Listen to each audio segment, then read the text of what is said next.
I want to jump down the draft board a little bit. I want to touch on the other most interesting player in this draft. Out of Campbell, Grant Knipp. He's a two-way player, caught and threw on the mound. First year, I believe it's first year pitching this year. Now, let me fill in our listeners on a couple of details if you haven't seen it. So this year, before he got hurt, he hit 18 home runs in 29 games. He was leading the country. He has the exit velocity off his bat. He can get over 110 miles an hour when he's swinging it. He also can throw up to 97 miles an hour in a few appearances he had for Campbell this year.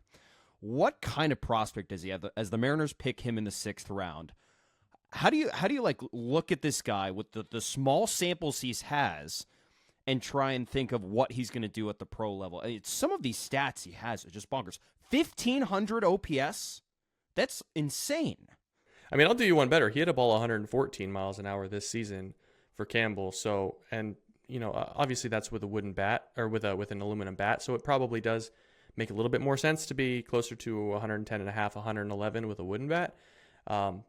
But he's exquisite. Like you mentioned Jurangelo St. being one of the most interesting prospects. I would put Grant Knipp on that board too. I mean, you guys probably, maybe you do. I don't know. There was a pitcher / first base / catcher outfielder from Oklahoma State 2 years ago by the name of Nolan McLean that went in the 2nd round to the Baltimore Orioles. He couldn't hit a lick. He couldn't hit anything. But when he did, it was toast. I mean, it was absolutely murdered. He was also up to 98 on the mound with an 87 mile an hour slider. He is pretty much, I mean, the Orioles have pretty good conviction now that he's just going to be a relief pitcher. That's kind of what I see here. Like, Grant Knipp is a slightly better hitter, like pure hitter, than Nolan McLean was, but he's got every bit the same amount of power. I think the most interesting thing about Grant is when you watch him pitch, it's not like, oh, this is a catcher that's trying to pitch. It's like, are we sure this isn't a pitcher that's trying to catch? Because he's like, for a guy that size, he looks like a buffalo. But when he's pitching, I mean, it's fluid, it's athletic, he's got direction, he can repeat, and his fastball shape is tremendous. So I think, I mean, it's pretty hard to hit in the big leagues, and the bar to catch is pretty high as well.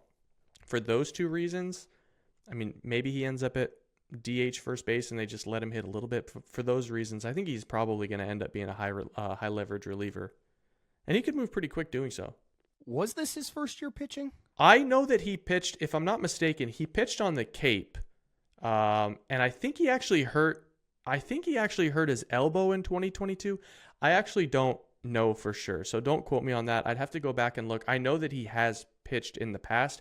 I just don't know if it's been a big part of his arsenal. Like, I remember, and again, don't quote me on this, but I remember something in 2022 or 2023 where it was like, yeah, this is Grant Knipp. He's also up to 94. And then all of a sudden, this fall leading into the 2024 season is when I started hearing about him. It was like, hey, this guy's blasting home runs, and also he touched like 99 on the mound.